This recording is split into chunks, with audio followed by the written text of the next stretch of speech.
So in those regard, this is a very thoughtful, careful, pastoral, and I think intelligent approach, which is all also outlined in the foreword of the ritual that tells you you're supposed to do those things.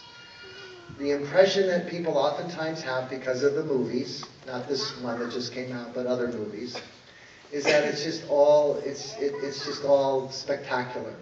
There are times when there are spectacular moments, but it's fundamentally not about a show. It's about using, involving, inviting, and praying that Christ will come and bring a kind of spiritual freedom and healing into a person's life. And when those experiences happen, and sometimes they take a while for the deliverance to be complete, it's just another example of the grace of God at work.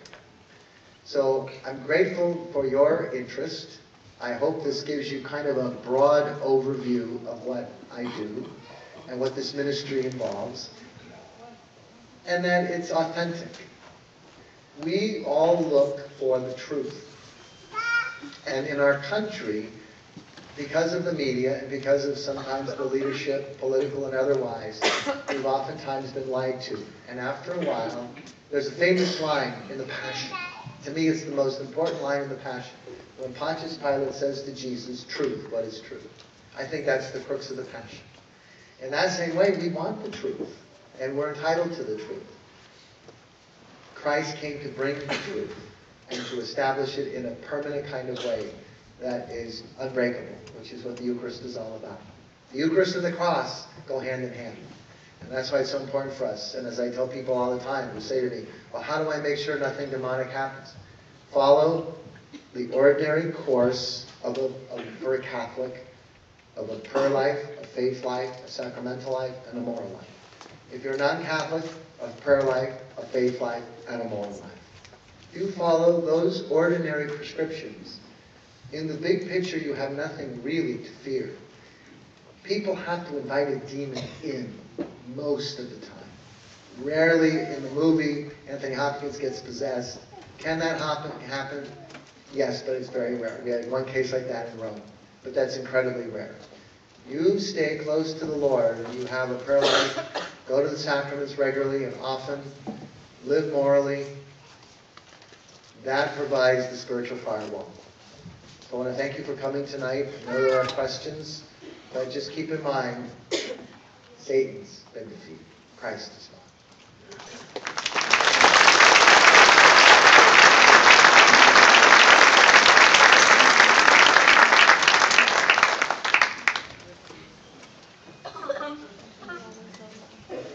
So we do have a microphone set up in the middle. Joe's turning it on. If anyone has any questions, you can line up. And unfortunately, we didn't, just like the last event that Father Gary had been at, a lot of people, more than we expected.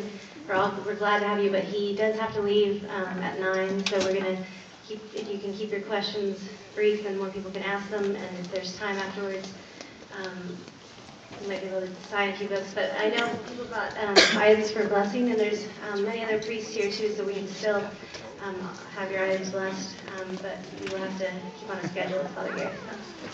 I'm willing to go a little past 9. It's just that when I've done these, I could be here all night long.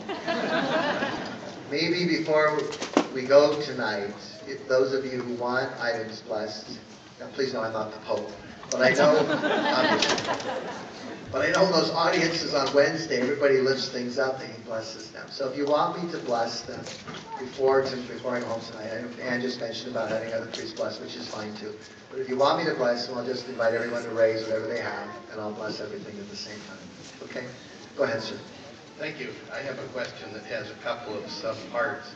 The major question is, in the murkiness between mental illness and diabolical possession, how do you know, which sign do you say, aha, this is either mental illness or diabolical possession? And the follow-up to that is, have you ever been wrong? And the follow-up to that is, how would you know it? Okay. Good question. Those are both good questions. How you know when what appears to be mental health is a diabolical possession is really severalfold. One would be what the person tells you in terms of what have they tapped into. So if people have tapped into either the satanic, and there are more people who do this than you would imagine. There were certainly a lot more people than I imagined. There's a lot of this stuff is sort of in the underbelly of our culture and society. But if part of it is what they tell you, and then quite honestly, part of it has to do with when you pray deliverance prayer. I'm not talking about an exorcism. When you pray prayers of deliverance, what's the reaction? Prayers of deliverance, it's like I was talking about the sacraments. If there's a demonic attachment, there'll be a reaction.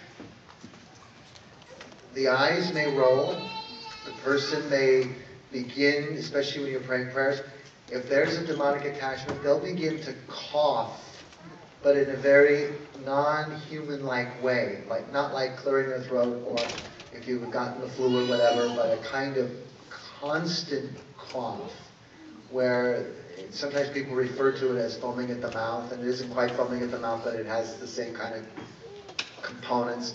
That's a sign of deliverance. But you can tell because it's not a regular cough. Or they may start speaking in a language that they have no competency in at all. Or even if it's gibberish, but there seems to be a lot of regularity to the patterns of what they're saying, although sometimes they'll speak a real language. Or somebody, and I've had this happen several times, where they'll begin to take on the look of a serpent. Their face will begin to change. The contours of their face will begin to change. And they'll begin to use their tongue muscles as a snake would. And they'll coil up on the floor or on the sofa. You bring the Blessed Sacrament in and they want to go out the window. I mean, I've said that to people in my parish. If you have any doubt about the real presence, the demons don't. So if they don't, how can we? Seriously. So, and then when that happens, that's not when you automatically do an exorcism. You want to try, you use the lowest common denominator. So you begin with prayer, and it might involve the sacrament of the sick. And it might involve them coming for deliverance prayer for a time to see if the demon can be delivered without a formal exorcism. Because sometimes it can. You only want to use an exorcism as really a last resort. But that wouldn't mean if they came, I wouldn't send them to the psychiatrist or psychologist. I'd have them involved in it too. And also learn about, well, have you ever been under the care of a psychologist or psychiatrist? Oh, I've had years of therapy. Okay, let's talk about that. And then send them to our people and have them evaluated and maybe have them in therapy for a time. So sometimes this might go on a while and you might be seeing people every month or every couple of weeks, and in the meantime they're in therapy as well, trying to make sure that what you're doing is accurate. But the manifestations, if they're as clear as what I described, and they sometimes are, then I want to see, can we deliver this person without doing an exorcism? Because then I'd have to sit down with the bishop and go through the whole protocol with him. So because he's the one, he's the chief exorcist of the diocese. That's how I became the exorcist. He's the exorcist by right of his ordination. I'm only the exorcist because he delegates me to be. So I always run everything through him. Is that helpful? Okay. Go ahead. First of all, thank you for being here. On a very much lighter note, C.S. Lewis's Screwtape Letters, a classic, and I'd like to know how far off or how close was he? I have to admit, I've not read C.S. Lewis's stuff. I'm sorry. Okay, thank you. Sorry about that. But your question, as you were asking a question, I thought, God, I really should go read it. Thank you, but I'm not going to fake an answer. I don't. Go ahead. So the question is, can someone possessed by a demon actually harm other people? And the one thing I'm more curious about is people throughout history, evil people such as Stalin or Hitler, can their actions, or the people, in prison for heinous crimes, can their actions be explained by demonic possession? Well, I read a book about Nazism last summer and its connection with the occult. I think one could make a good case that that Hitler had some kind of demonic attachment, because they were so steeped in the occult, and they were so involved in so many heinous kinds of rituals that were so against God Almighty, and involved in drugs, and drugs can be also an avenue, it's a doorway. So I would say in Hitler's case, I can't speak for Stalin, but I can certainly speak for Hitler, because Nazism very much is involved in the occult. And the question you asked about, can someone be harmed? Can someone possessed by a demon physically harm someone else? Can they be influenced to harm someone? I'm pausing because I'm trying to think of all the different people I've seen where there has been an attack. I can't say absolutely no. I can say this, if people have to be restrained, there can be physical harm done by the demon working through the body of a person. But I think you're asking a different kind of harm. Can a person who's possessed harm another person because they are possessed? I couldn't say no, but usually demons want to hide. Demons operate between two radically different emotions, rage and fear. So on the one hand, they rage because of their rebellion against Christ, against God Almighty. On the other hand, they also are on this other end of the pendulum of fear because they know that they're doomed. So I can't say that they couldn't, but demons want to hide. They don't want to make their presence really known. So I would say more often than not, they wouldn't want to do anything to harm in a physical way somebody else. Thank you, Father. You're most welcome. You know, all these things that we used to do, that we kind of got away from, blessing homes is a good thing. I've never tried, even when I was ordained years ago, when people would say, would you come over and bless my house? I never said no, or we don't do that anymore. I know lots of times people have said to me, hey, I called the priest and the priest wouldn't come. He says, we don't do those things anymore. I just don't quite understand it. I mean, our home is the domestic church. That means that church doesn't happen on this piece of property. It means church happens in our home. And our homes, where did Jesus send his disciples? He sent them out to people's homes. Why? Because that's where relationships are created and sustained.